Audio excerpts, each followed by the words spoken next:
Considerações sobre embargos de terceiro no ordenamento jurídico brasileiro. Gisele Leite. Resumo: o texto expõe didaticamente os embargos de terceiro em face do ordenamento jurídico brasileiro, particularmente em face CPC/2015. Em regra, somente as partes poderão sofrer algum prejuízo com a decisão judicial, estando em uma execução, apenas os bens do condenado, em geral, o devedor, estão sujeitos à penhora e sucessiva expropriação.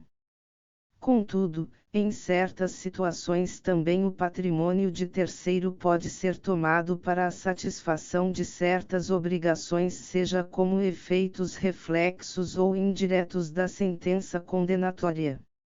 Se o referido terceiro não tiver nenhuma relação com o processo, com a lide, ou com as partes nesta envolvidas, a atividade jurisdicional terá extrapolado seus limites legais, atingindo ainda que, indiretamente, pessoas que não poderiam ser prejudicadas pela decisão judicial.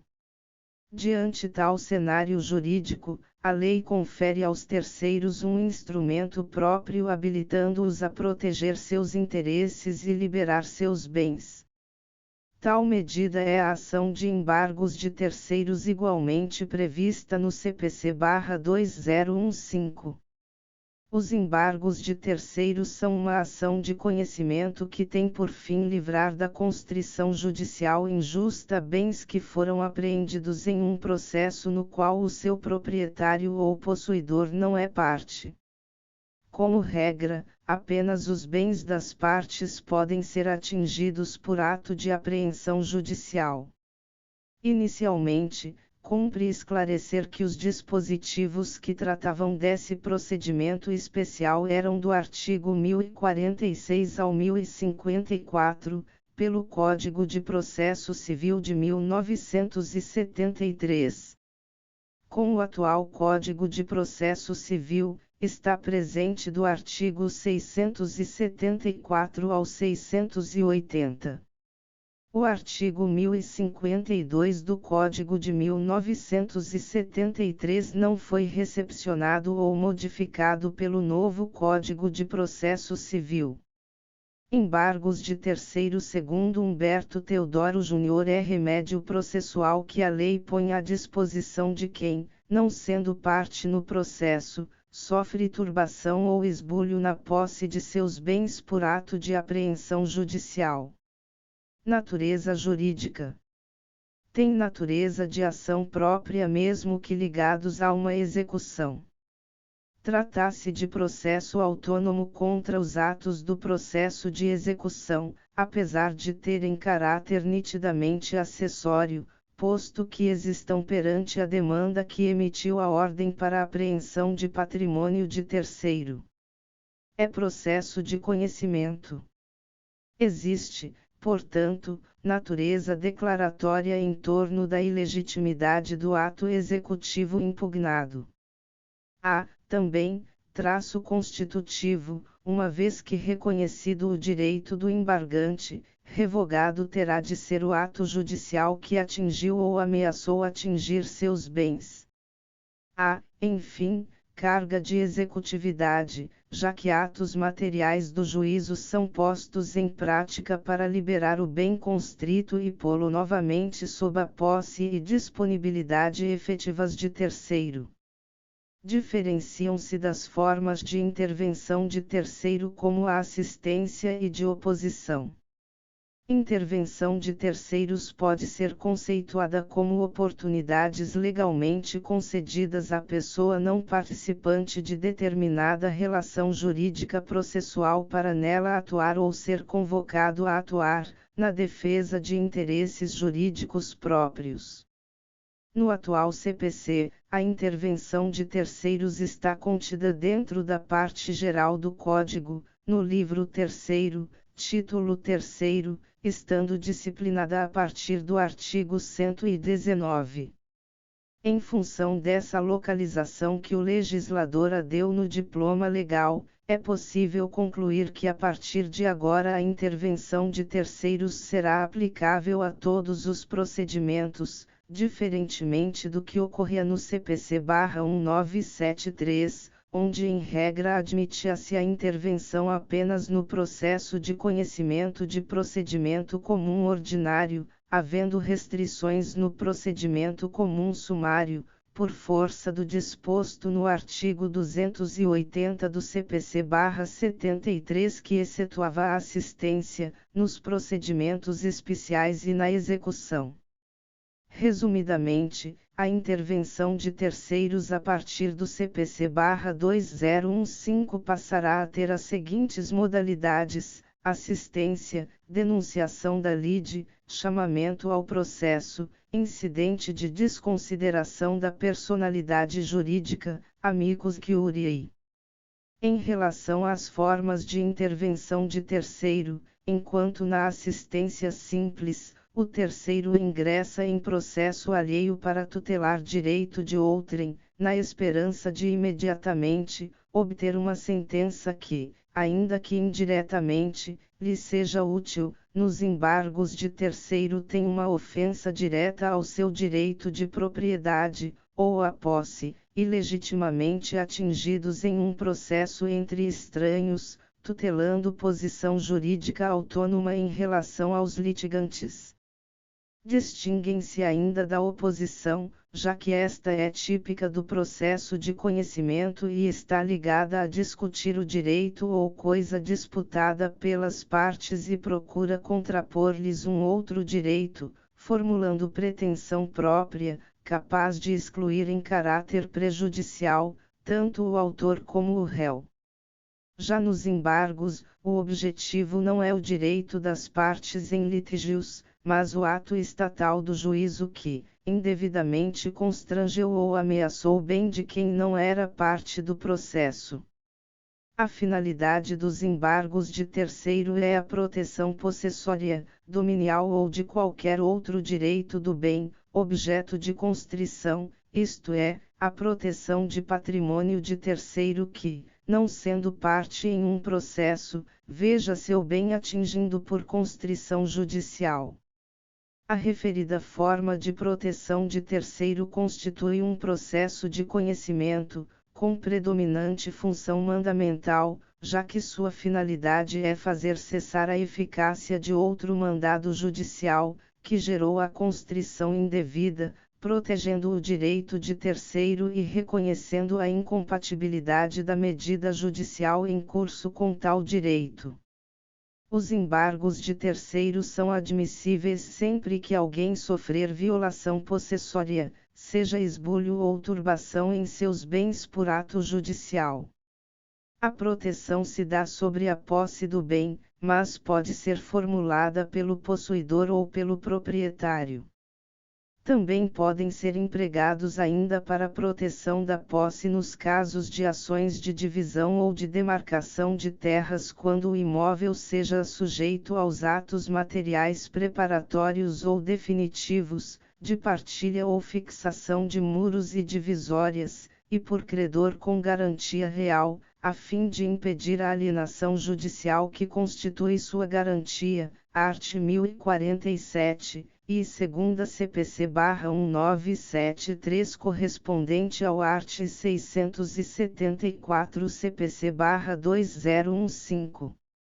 Já os embargos de terceiro opostos pelo credor com garantia real, cabe destacar que, como regra geral, não se deve admitir a expropriação do próprio credor em cujo favor se institui a garantia, tanto se institui a garantia, tanto que o CPC admite a substituição da penhora quando essa recair sobre o bem gravado com hipoteca, penhor ou anticrese.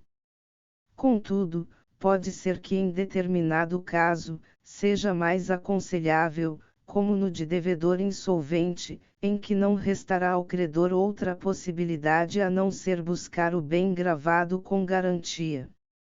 Assim, o credor que tenha garantia real deverá ser intimado da penhora que incide sobre o bem objeto de hipoteca, penhor ou anticrese, imóvel, móvel ou frutos. A quem sustente ser possível ao credor garantia real obstar a expropriação do bem sobre o qual recai a garantia. Há, porém, o posicionamento defendendo que o credor com garantia real que tenha sido devidamente intimado da penhora não poderá se opor à expropriação do bem por embargos de terceiro, limitando-se a exercer sua preferência no momento do pagamento por entrega de dinheiro. De acordo com este posicionamento, os embargos de terceiro seriam reservados aos credores com garantia real que por acaso não tivessem sido regularmente intimados da penhora ou de asta pública. Legitimidade. Os embargos de terceiro podem ser opostos por qualquer pessoa que ostente a condição de terceiro, isto é, que não foi parte, em relação à demanda de onde provém a decisão judicial de constrição do bem. Essa condição para ser devidamente aferida dispensa maiores formalizações de eventual transferência do bem, no caso de alienação. Assim, a legitimidade para os embargos de terceiro resta caracterizada para quem tenha domínio ou posse, ou apenas, posse. Tanto que o STF tem jurisprudência pacífica no sentido de entender que o titular da promessa de compra e venda, não levada a registro, não poderia se valer de embargos de terceiro, por sua inopobilidade ao exequente. Hoje tal tese sofreu mudança tanto que o STJ admite a possibilidade do titular de promessa de compra e venda não registrada se valer de embargos terceiros. Súmula 84 STJ. O fundamento é que o confronto entre a penhora e a posse não atinge o nível de direito real, já que tanto o credor como o promissário comprador agem em juízo apenas com base em relação obrigacional somente. Os embargos de terceiro podem ser opostos ainda para a defesa da posse quando, nas ações de divisão e de demarcação, for o imóvel sujeito aos atos materiais, preparatórios ou definitivos, da partilha ou de fixação de rumos. É o caso, por exemplo, de uma ação divisória para fixar os rumos dos imóveis em que o prédio dividendo acaba por invadir o imóvel confrontante. Não sendo o imóvel confrontante parte no juízo do divisório, através dos embargos de terceiro, buscar a proteção de sua posse molestada ou em vias de ser molestada pela via judicial. Também é legitimado ativo para os embargos de terceiro o credor com garantia real para proteção de seus terceiros, obstando a alienação judicial de imóvel de hipoteca, penhor e anticrese. Já o depositário do bem pode opor embargos de terceiro, salvo em relação ao processo de onde resultou o depósito. A parte tem ainda legitimidade para os embargos de terceiro sempre que ela for equiparável a terceiro na condição em que defende a posse do bem ou pela qualidade da posse. É o caso, por exemplo, dos bens alienados fiduciariamente. O possuidor desses bens que não é proprietário, já que os bens foram alienados ao credor fiduciário, pode opor embargos de terceiro para vê-los liberados de eventual penhora. Por equiparação são também equiparados, o substituto processual, que é aquele que litiga em nome próprio, mas na defesa de direito alheio, já que a eficácia de ato deve atingir a parte no sentido material. O assistente que figura no processo, mas defende os direitos do assistido e, por fim, quem figurou como parte no processo, mas defende bens, que pelo título de sua apreensão ou de qualidade de quem possuir, não pode ser atingido pela apreensão judicial. É o caso do devedor que sofre penhora de bens inalienáveis cuja posse é detida, nas mãos de terceiro como credor pignoratício ou do arrendatário. O sócio solidário, não sendo corresponsável pela dívida, igualmente poderá opor embargos de terceiro, para impedir que sejam penhorados bens particulares na execução do débito da sociedade. A sociedade também poderá se valer de embargos de terceiro para impedir que seus bens sejam constritos em uma execução judicial em face do sócio. Além disso, o cônjuge ou companheiro do executado, quando buscar defender a posse de bens reservados de sua meação, também é legitimado, nos termos da súmula 134 STJ e do CPC vigente. Tal posicionamento foi pacífico até 2006, quando a Lei 11.232 inseriu o artigo 655-B do CPC/1973, dispondo que a meação do cônjuge alheio à execução recairá sobre o produto da alienação do bem, instaurando-se a controvérsia na doutrina. Nelson Nery Jr. afirma que o artigo 655-B do CPC/1973 ficou célere a execução ao esvaziar a legitimidade do cônjuge para os embargos de terceiro, retirando-lhe o interesse de agir, já que o bem for vendido, a meação do cônjuge restará reservada. Portanto, o cônjuge, naquela época, não mais poderá se valer de embargos de terceiro, devendo aguardar a venda do bem para resgatar a equivalente pecuniária da sua meação. Luiz Guilherme Marinoni afirma que o cônjuge possui dois meios de defesa de seus interesses, a saber, pode opor embargos à execução ou impugnação ao cumprimento de sentença, como apresentar embargos de terceiro. Quando entende que seus bens, em tese, estavam sujeitos à execução pela dívida ter sido contraída a bem de família, deve-se valer dos embargos à execução para salvaguardar seus interesses, discutindo o valor apurado da dívida.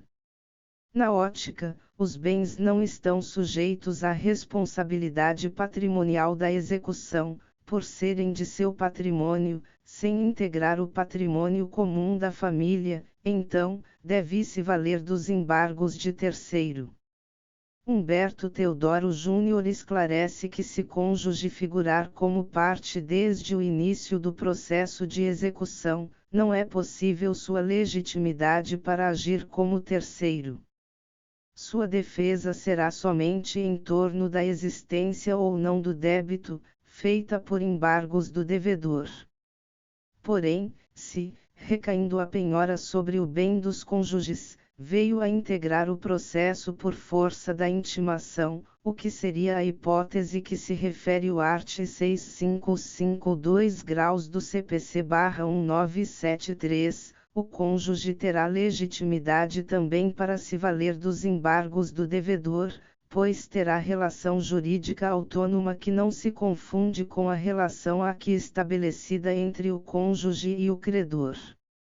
Pela jurisprudência do STJ, mesmo após o ano de 2006, manteve seu posicionamento sobre a legitimidade do cônjuge, mesmo que intimado da penhora, para os embargos de terceiros sempre que não for respeitada sua meação, segundo a súmula 134, cabendo-lhe, porém, a prova de que a dívida contraída que ensejou a execução, não foi em benefício da família. Discute-se sobre a condição daquele que adquire o bem litigioso e que, embora seja considerado como terceiro, não tem a prerrogativa de defender seus interesses pelos embargos de terceiro, salvo se não sabia, nem poderia saber da litigiosidade da coisa atingida. Caso seja ciente do litígio do bem se somente ao prazo do art. 42 do CPC/1973, atual artigo 109 do CPC/2015, no capítulo 4 da sucessão das partes e dos procuradores estando sujeito à decisão proferida entre as partes. Quanto ao polo passivo, deverá assumir a condição de réu a parte beneficiária da decisão guerreada. Se, porém, a apreensão do bem se deu por iniciativa do requerido de algum processo, como no caso em que o devedor nomeia bens à penhora, então os embargos de terceiros deverão cometer no polo passivo, autor e réu da demanda, em litisconsórcio passivo necessário. Prazo. Os embargos de terceiro podem ser opostos, conforme prevê o art. 1048 do CPC/1973 correspondente ao artigo 675 CPC/2015, enquanto não transitada em julgado a sentença do processo de conhecimento, ou no processo de execução, em até 5 dias depois da arrematação, adjudicação ou remissão, mas sempre antes da assinatura da respectiva carta. Qualquer ato constritivo ensejará a possibilidade de oferecimento dos embargos de terceiro. Os embargos podem ser de terceiro proprietário, inclusive fiduciário ou possuidor. É imprescindível conceituar o terceiro, e é feito por exclusão. Terceiro é todo aquele que não é parte, conforme consta do rol do artigo 674, 2 graus do CPC/2015. As novidades se limitam aos incisos 2º ao 4º, pois, inciso I é mera reprise do que já era previsto no artigo 1046 CPC/1973. No inciso 2º indica o adquirente de bens cuja constrição decorreu de decisão que declara a ineficácia da alienação, realizada em fraude à execução. O terceiro, em caso, será o adquirente de boa-fé. No inciso 3º indica aquele que sofre constrição de seus bens em desconsideração da personalidade jurídica, cujo incidente não fez parte. Somente admissível nos casos de falta de participação no incidente. No inciso 4º indica o credor de garantia real para obstar expropriação judicial de bem em direito real de garantia, caso não tenha sido intimado, nos termos judiciais de atos expropriatórios respectivos. Ressalte-se que somente serão cabíveis os embargos na hipótese de inobservância da intimação. O artigo 675 único do CPC vigente permite a atuação de ofício do juiz para a intimação de terceiro interessado. Novamente, se assanha o debate sobre a existência da intervenção e sui judicius. Os embargos serão distribuídos por dependência ao juízo que ordenou a constrição e autuado em apartado. É a aplicação do critério funcional horizontal de competência, caso seja inobservado, a vício da incompetência absoluta. Se os atos de constrição foram feitos por conta, os embargos serão oferecidos no juízo deprecado, salvo se indicado pelo juízo deprecante o bem constrito, ou se já devolvida a carta. O art. 676, parágrafo único CPC/2015, reproduz regra aplicável aos embargos à execução por carta prevista no artigo 914, 2 graus CPC vigente. Será legitimado passivo o sujeito a quem o ato de constrição se aproveita, assim como o será seu adversário no processo principal quando for sua a indicação do bem para a constrição judicial, conforme prevê o artigo 674, 4 graus CPC/2015. Prestação de caução pelo terceiro embargante ressalvada a impossibilidade da parte economicamente hipossuficiente. A discricionariedade do juiz em definir sobre a necessidade ou não da caução para enfim efetivar a ordem de manutenção ou reintegração provisória da posse. Na sistemática do CPC/1973, a liminar que concedia os embargos era subordinada à prestação de caução, para assegurar a devolução dos bens com seus respectivos rendimentos, caso fossem, ao final, declarados improcedentes, cogente. Tratava-se, portanto, de uma imposição legal. Após o Código Fux, este remodelado parágrafo único, expressamente utiliza o verbo poderá, o juiz a condicionar a ordem de manutenção ou de reintegração provisória de posse à prestação de caução pelo requerente, ressalvada a impossibilidade da parte economicamente hipossuficiente.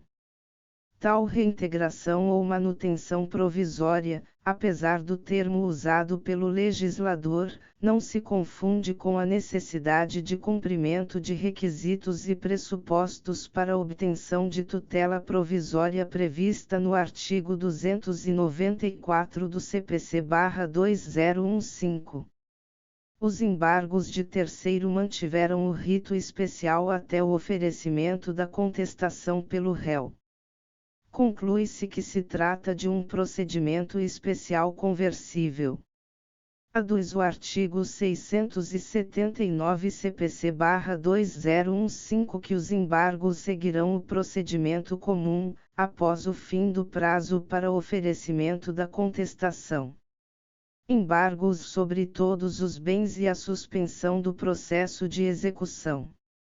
O CPC-2015 não reproduziu a regra contida no artigo 1052 do CPC-1973 que preconizava a possibilidade de suspenso do curso do processo principal, quando os embargos versarem sobre a totalidade de bens. A mesma norma preconizava que se os embargos versassem apenas sobre alguns bens, o processo principal prosseguiria somente quanto aos bens não embargados. O artigo 678 CPC-2015, por sua vez, preconiza a possibilidade de suspensão de medidas constritivas sobre bens litigiosos, objeto de embargos. A suspensão de tais medidas poderá ocasionar a suspensão do próprio processo. Suspende-se o processo, pela morte ou pela perda da capacidade processual de qualquer das partes, de seu representante legal ou de seu procurador, pela convenção das partes, pela arguição de impedimento ou de suspeição, pela admissão de incidente de resolução de demandas repetitivas, quando a sentença de mérito depender do julgamento de outra causa ou da declaração de existência ou de inexistência de relação jurídica que constitua o objeto principal de outro processo pendente, e nos demais casos que o CPC e legislação extravagante regulam. Nesse sentido, enquanto durar a suspensão, não será praticado atos processuais, senão aqueles urgentes, necessários à preservação dos direitos das partes. A suspensão pode ser própria ou imprópria. É própria quando nenhum ato pode ser realizado no andamento do processo suspenso, e imprópria quando se incidem atos processuais durante a suspensão. Muitas são as razões pelas quais ocorre a suspensão da execução. Dentre vários artigos de que trata o Código de Processo Civil de 2015, sobre o momento em que o processo sofre suspensão, vale citar especialmente alguns como o 313, 315 e 921, havendo outros que também incluem em seu bojo o trato com a suspensão do processo. O artigo 313 classifica todas as causas de suspensão do processo, que estão evidenciadas nos incisos e a terceira e no 6º. As outras estão nos incisos 4 e V e que são próprias do processo de conhecimento. Em seguida, citar-se-á o artigo 315 e, por último, as causas de suspensão própria do processo de execução que estão no artigo 921 e certamente serão explanadas.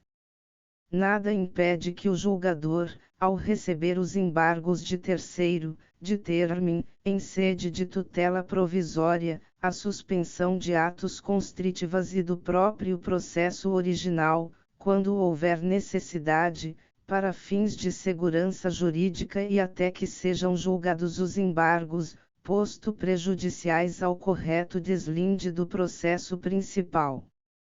Cabe a aplicação do artigo 313, inciso V do CPC-2015.